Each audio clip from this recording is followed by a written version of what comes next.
card played, and unintended actions. Another common irregularity I'm called to the table for is when someone has accidentally made a bid or played a card they say they didn't intend to, and would like to withdraw that action and replace it with the one they intended to do.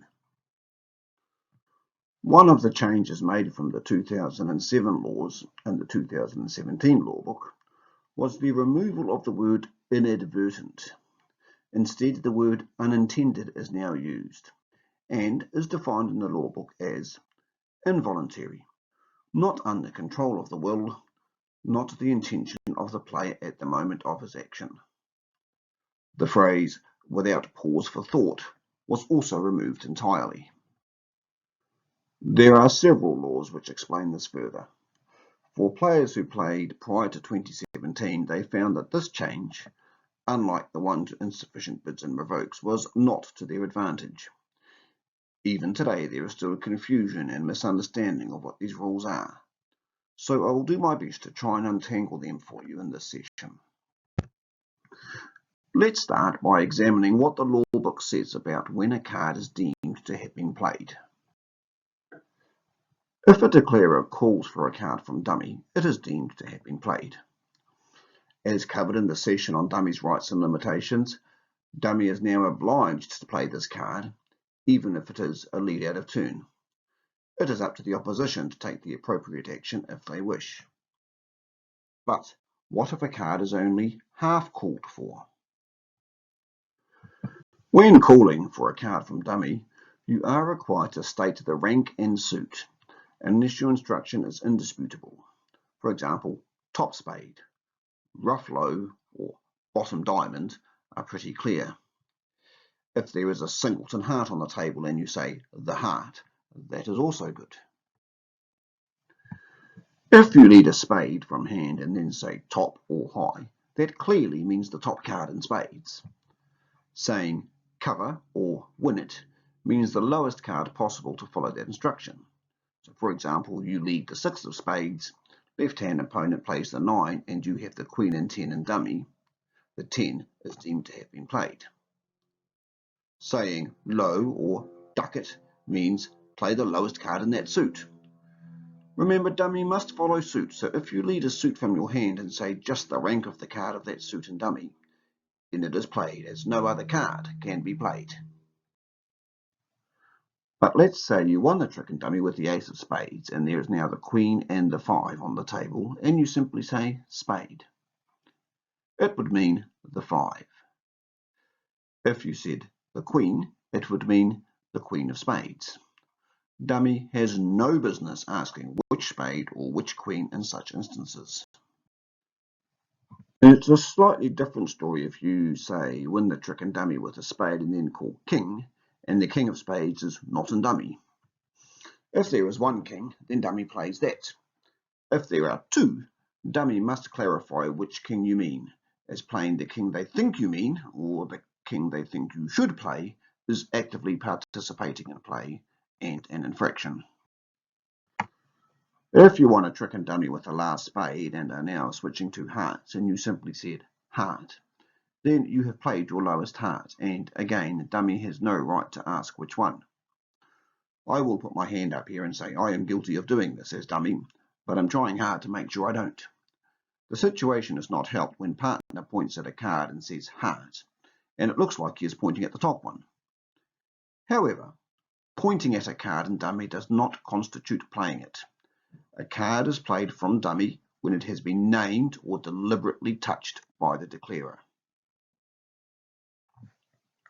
This last point can cause issues.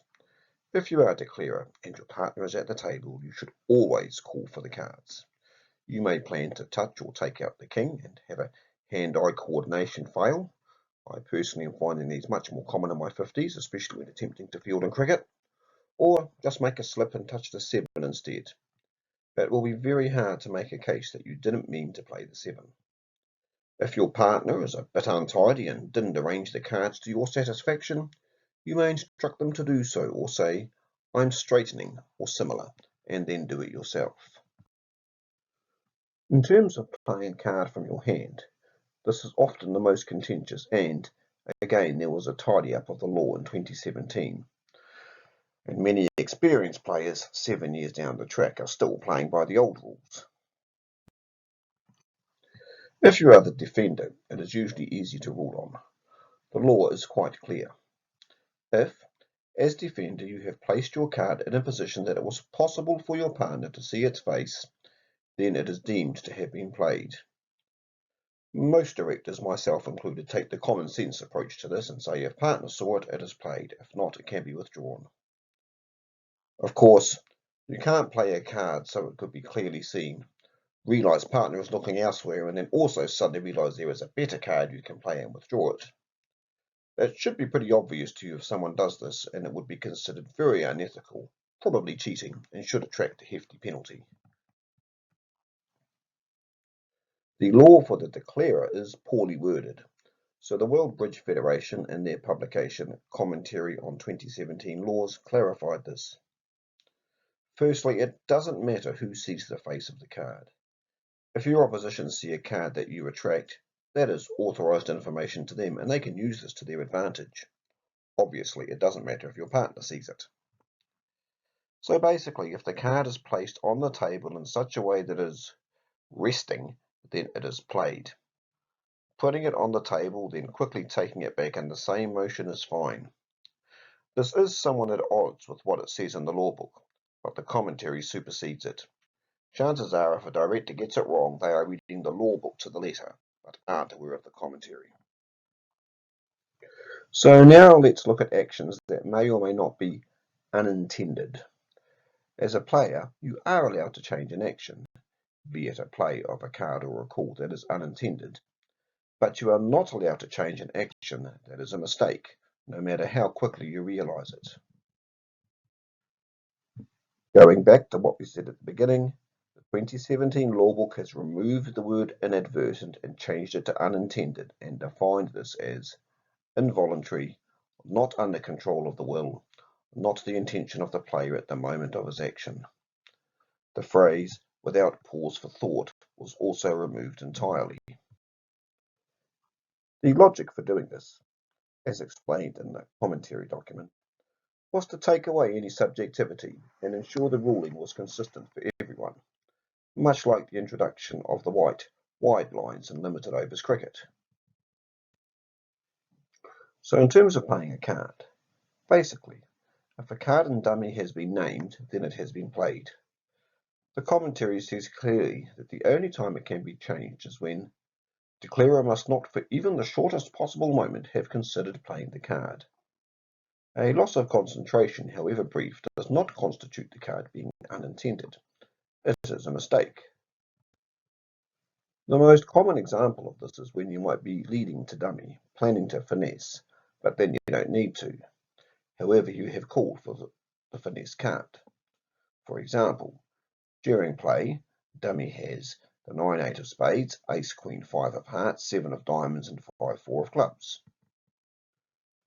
You play the 4 of hearts in your hand, planning to put up the queen. However, left-hand opponent pops up with the king. You either don't realise it or your brain has already committed your tongue to saying the word queen, and so that is what comes out of your mouth. You cannot claim this is unintended and ask to substitute it with the ace.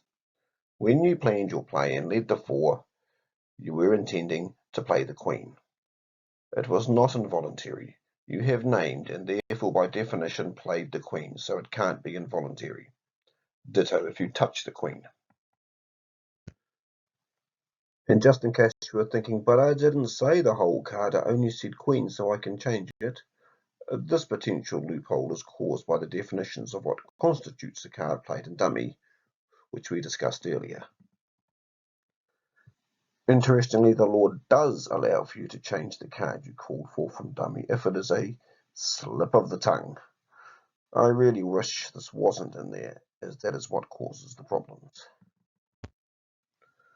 In the example just given, as a director, I would find it almost impossible to believe that saying queen is a slip of the tongue. It is pretty obvious that there was, at some point at least, an intention to play the queen, and therefore the card cannot be changed. However, I have come across players in this situation that will swear it is a slip of the tongue. However, let's say you have the 10 and 6 of clubs in dummy, and you say, the 6 of clubs, sorry I meant the 10, all in one go. Under the old laws, this would have been clearly allowed as it was, without pause for thought. Under the new laws, the director now has to judge if it is a slip of the tongue or a loss of concentration. I, personally, tend to err on the side of the player and allow the change, particularly in club sessions. Other directors do not. So, unfortunately, the law change in 2017 has made this more subjective rather than less. If the opposition do not agree it was all in one go and insist to declare a pause slightly, showing that they either changed their mind or realise they made a mistake, then it shouldn't be allowed. As a director, I always try to get both sides to agree on what happened and, as a player, I really insist that the first card called be played. Just like with the right to waive a penalty for a revoke, a player can say that's fine, they can change it, or similar. Going back to the analogy of the wide lines in cricket, there is still room for interpretation. Some umpires follow them stringently, others use them more as a guide, a bit like the speed limit signs between Blenheim and Nelson. Therefore, not every director will rule the same, but hopefully directors have their own standard and interpretation of this law and are consistent with it. Really, the best advice I can give you here is not to call for a card from the dummy until left-hand opponent's card is played. You have seen it and are certain what you now want to play. There simply is no provision in the current law to change it. In terms of unintended calls, that is generally a lot easier to rule on as a director. It is usually pretty obvious if the call is unintended and can be changed, or an error and cannot. Holding the above hand, you open one spade. God only knows why you did, but you did. Clearly this is unintended. So if you do something like this, you would call the director immediately, tell your left-hand opponent not to make a call, and say to the director you have made an unintended bid. They should take you away. You will show them your hand, and then they will let you go back to the table, cancel the one spade bid and replace it with one heart. There is no unauthorised information and everyone gets on with the game. This time you have the above hand. Your partner opens one no trump and you bid two spades. You immediately realise this is wrong, as two spades is transferred to a minor, and the bid you should have made was two hearts. In this instance, you will not be allowed to change your bid. This is a mistake. You have spades. The fact you momentarily forgot you were playing transfers, and you no doubt were ready to bid one spade had you had the chance to do so, means the bid cannot be unintended. So what should you do in a situation like this? The answer is do nothing. Your partner will hopefully alert the two spades and explain it correctly. Now you carry on. This is a mistaken bid, not a mistaken explanation, which we covered in the last video. There has been no infraction because your bid has been explained correctly. You do have unauthorised information because your bid has been misunderstood, and you can do your best to wriggle out of it by bidding three no trumps. In fact, if you call the director here and try to claim it was an unintended bid, all you are doing is giving your partner unauthorised information. The fact that you have called the director alerts them that you have made an error, and in this case, that you undoubtedly have five spades, and puts your partner in a difficult position. Best to keep quiet and try to get to the right contract via legal means. Let's say I have the above hand and it is my turn to open the bidding. For some reason I have agreed to play alcohol, even though Standard American is a superior system. But at the time of my bid I go into default mode and open one no trump as it shows 15 to 17.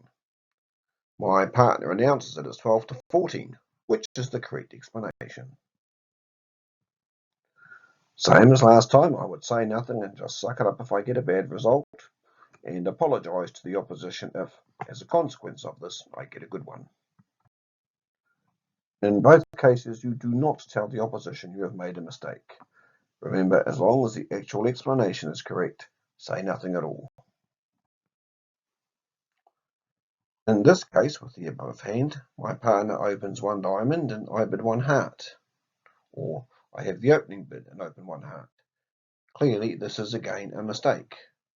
I have seen I have a heart suit and plan to show it at some point. The fact I should have bid one spades first is an error, not unintended. So I will say nothing and try to get the message across some other way, being prepared for the fact this may result in me playing the wrong contract. For example, 3 no trumps or 4 hearts instead of 4 spades. In this final example, I open one spade and my partner responds with 4 hearts. I think they have a weak 7 card suit, so 4 hearts looks like a good contract. Just as I pass, I remember it is a splinter. So they actually have 4 spades, 0 or 1 hearts, and 12 plus total points. I would love to have my pass back and call the director and tell them my bid was unintended, but it isn't going to fly. This is clearly an error due to a lapse in concentration, so the bid stands, and I put down my hand as dummy and make another urgent bathroom stop. This previous scenario has happened to me quite a few times where my partner has passed my splinter. If you are the other side and you see an auction like the one just mentioned and you have